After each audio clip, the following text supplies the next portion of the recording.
요한복음 15장 9절로 12절 말씀. 요한복음 15장 9절로 15절 말씀. 신약성경 173면에 있습니다. 읽겠습니다. 아버지께서 나를 사랑하신 것 같이 나도 너희를 사랑하였으니 나의 사랑 안에 거하라. 내가 아버지의 계명을 지켜 그의 사랑 안에 거하는 것 같이 너희도 내 계명을 지키면 내 사랑 안에 거하리라. 내가 이것을 너희에게 이루면 내 기쁨이 너희 안에 있어 너희 기쁨을 충만하게 하려 함이라. 내 계명은 곧 내가 너희를 사랑한 것 같이 너희도 서로 사랑하라 하는 이것이니라. 아멘. 요한복음 15장은 예수님 자신이 참 포도나무라고 소개하고 있습니다. 포도나무는 구약에서 종종 이스라엘, 즉 하나님의 선택받은 백성을 의미합니다. 그런데 예수님께서 도려 15장에서 나는 참 포도나무다라고 하는 것은 이스라엘이 하나님의 백성으로서 포도나무의 역할, 열매를 맺지 못해서 밖에 버려지는 것이 되었음을 말하는 것입니다. 또한 가지치기의 대상이 되어 불에 태워지는 꼴이 된 상태라는 것을 표현하고 있는 것으로 볼 수 있습니다. 말씀 15장 1절부터 이렇게 살펴보면 그 내용이 담겨져 있습니다.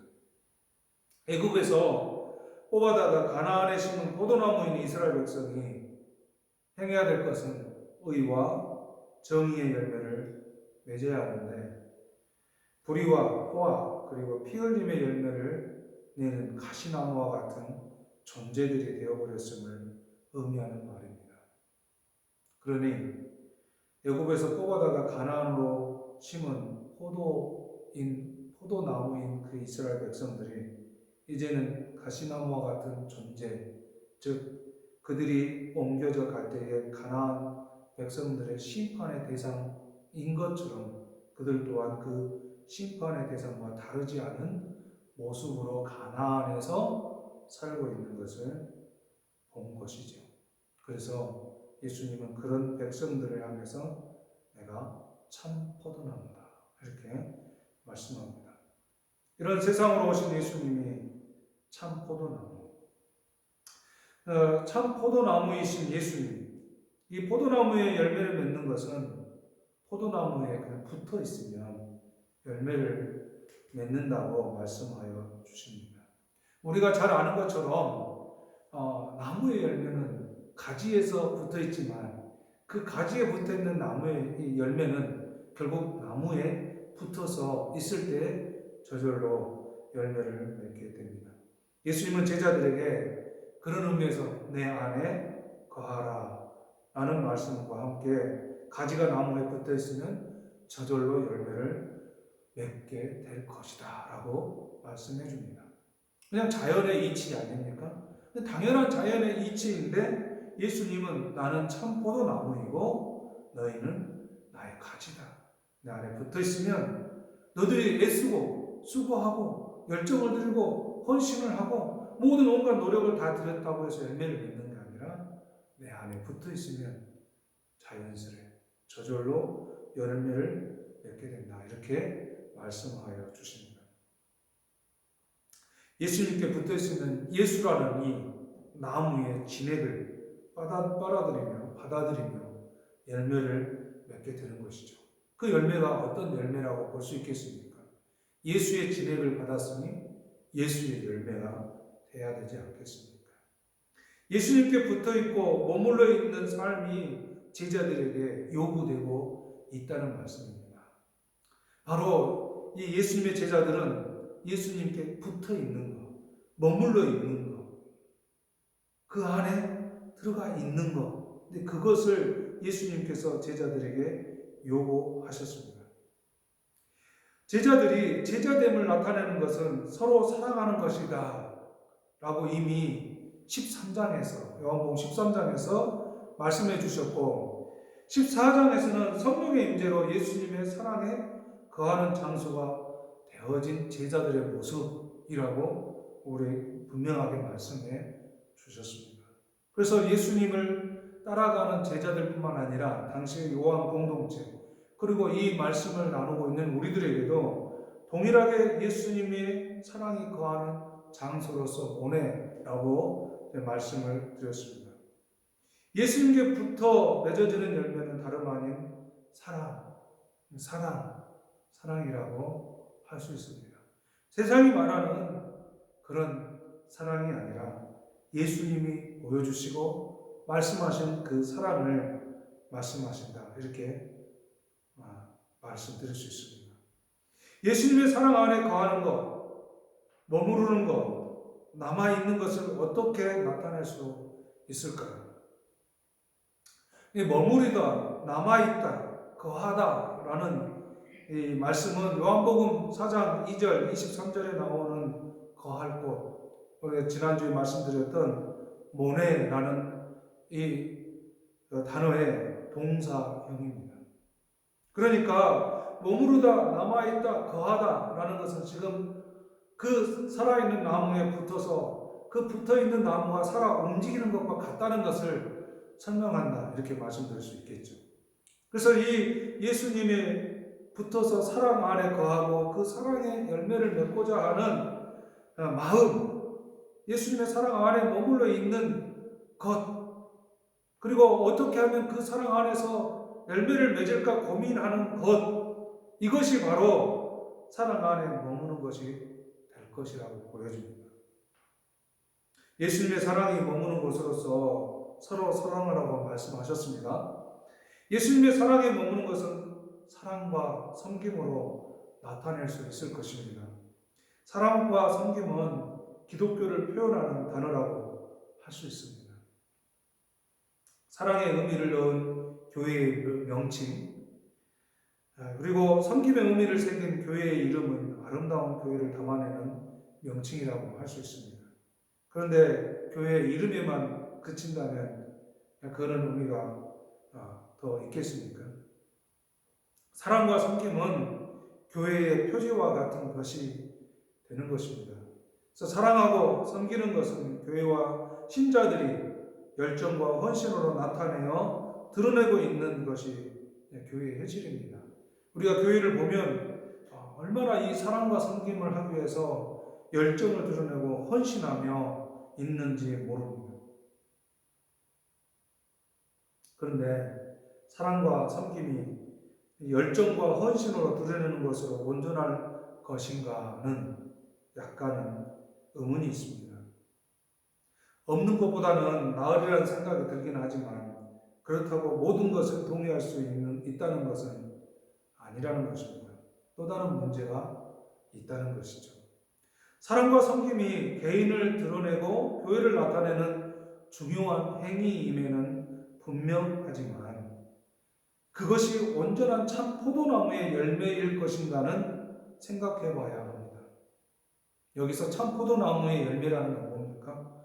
예수님이 원하시는 그 사랑과 섬김을 열정과 헌신을 다하여 드러내려고 하는 것인지 아니면 개인의 것을, 교회의 것을 특정한 목적을 위해 열정과 헌신을 드러내는 그런 표현이 사랑과 섬김으로 나타나는 것은 아닌지 돌아봐야 한다는 것입니다. 만약에 후자의 경우라면 우리는 그것을 내려놓고 예수님이 참 포도나무인 것처럼 그 안에서 열매를 맺는 그런 삶을 살아야 할 것입니다. 사랑과 섬김이 열정과 헌신으로 드러나는 것으로 온전할 것이라는 이런 생각들은 조금 이제 예수님의 그 참 포도나무 아래서 붙어서 머물러서 거기에 딱 달라붙어 거하여서 생각해 보아야 합니다. 그래서 정말 예수님이 원하는 참 포도의 나무의 열매인가? 예수님은 거듭해서 말씀하십니다. 거하라, 머물러라, 남아있어라 말씀합니다. 거하고 남아있고 머무는 것이 무엇일까? 이 말씀을 준비하면서 생각을 했어요. 그러면서 적절한 게 어떤 것이 있을까? 그런데 이런 생각이 갑자기 떠올랐습니다. 물론 적절할지에 대해서는 이해가 적절할지에 대해서는 잘 모르겠습니다. 그러나 저는 나름대로 적절하다는 생각이 들어졌어요. 그래서 거하다, 머물다, 남아있다는 말로 다른 말로 한번 바꿔봤어요. 절임, 절여지다를 생각해 보았습니다. 이곳 독일에서는 2, 3주 전에 독일에 거주하는 많은 한인들이 명이나무를 채취하여 간장 초조림을 담궈 두었을 것입니다. 저희도 약간의 명이를 뜯어다가 절임을 해 두었습니다. 사랑하는 내 아내는 명이 그 절임을 참 좋아하죠. 근데 저는 거기에 있는 간장, 그것이 명이와 함께 어우러져서 절여진 다음에는 맛간장이 됩니다. 그래서 여름이면 이 간장에다 물을 조금 넣고 모미를 삶아서 먹으면 아주 맛있습니다.